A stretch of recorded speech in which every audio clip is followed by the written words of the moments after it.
Hey guys, it's Justine and I have my October wrap up finally. Today's the 7th, so I'm a little bit late, but could be worse. So we'll just get started. I have quite a few books, so here we go. The first book I read was Diva the Flappers, book 3 by Gillian Larkin. So I just wanted to finish off this series. I quite like the series. I think overall I'd probably give the series like a 4 out of 5 stars. It's just 1920s flappers, mafias, drugs, alcohol, like exhibition, whatever. It's a great book, so check it out if you haven't read it.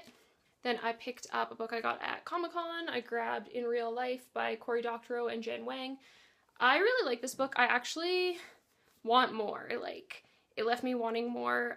It's about this girl who starts playing this like video game and meets some other people, and they do some things in the video game that might not be ethical in real life, and then she meets people in real life and things happen, and it's awesome, and I recommend it.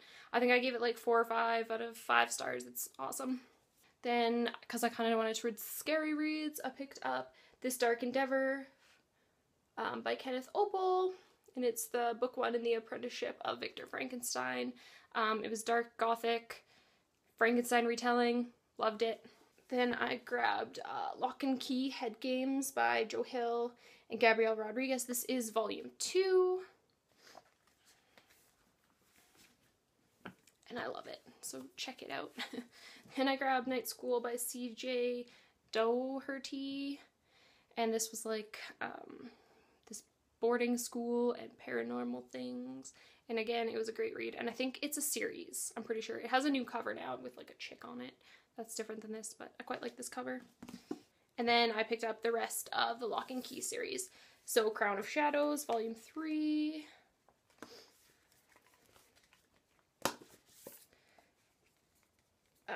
Keys to the Kingdom, volume 4, which this is my favorite cover because it's white, but this was my least favorite story, so just keep that in mind if you're reading this series.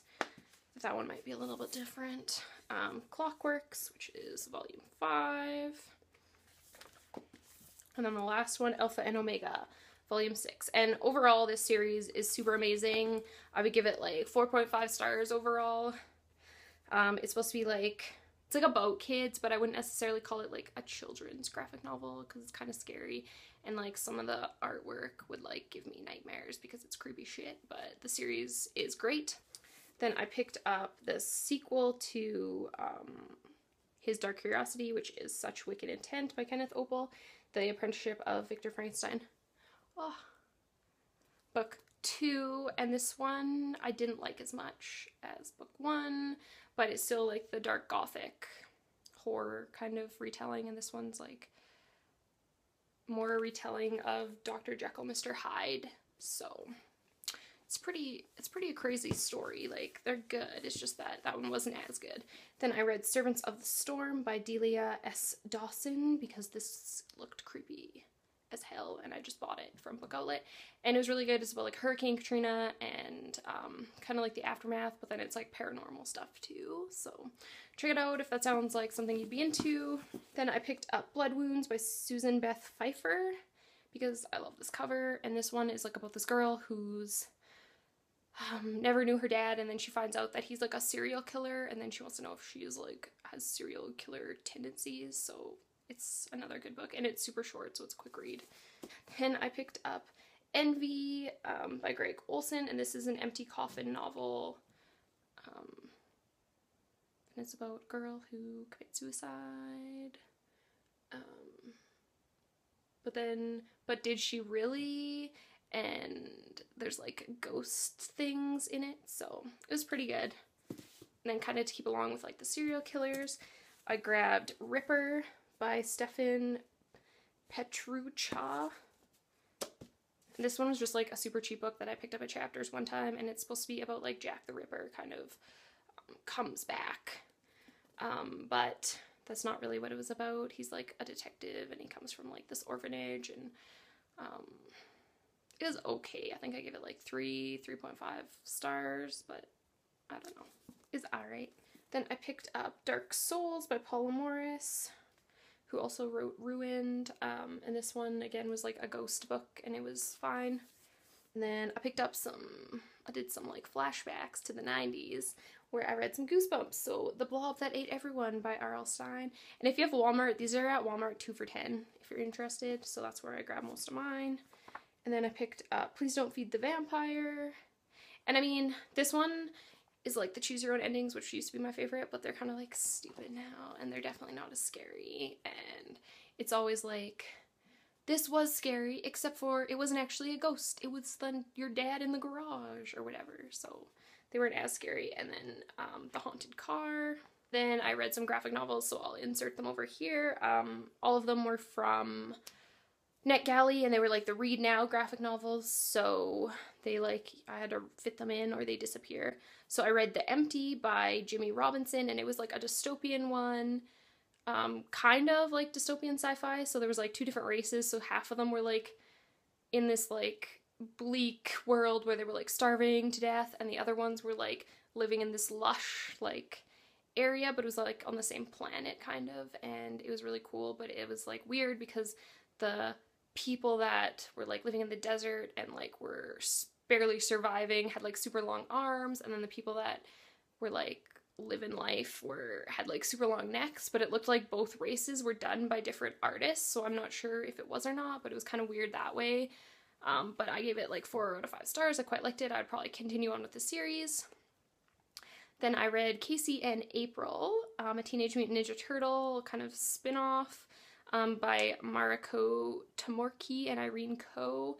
I only give it 2 out of 5 stars. I didn't really like it. I thought it was boring, and it was kind of like, it didn't really excite me at all, so I wouldn't continue on with that series. Then I read Shaman by Ben Can and Bruno Hidalgo, and the artwork was really weird.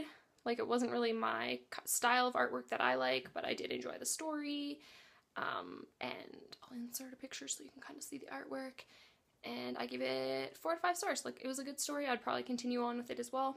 Then, kind of to break up the graphic novels, I picked up another Goosebump books, Attack of the Graveyard Ghouls.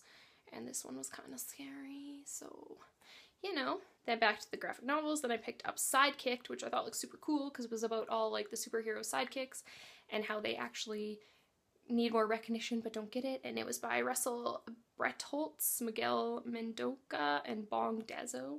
Butchered all those names.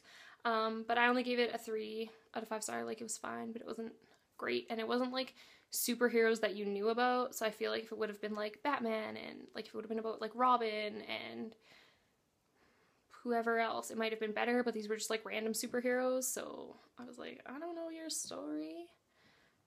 Then I picked up Bitch Planet by Kelly Sue DeConnick.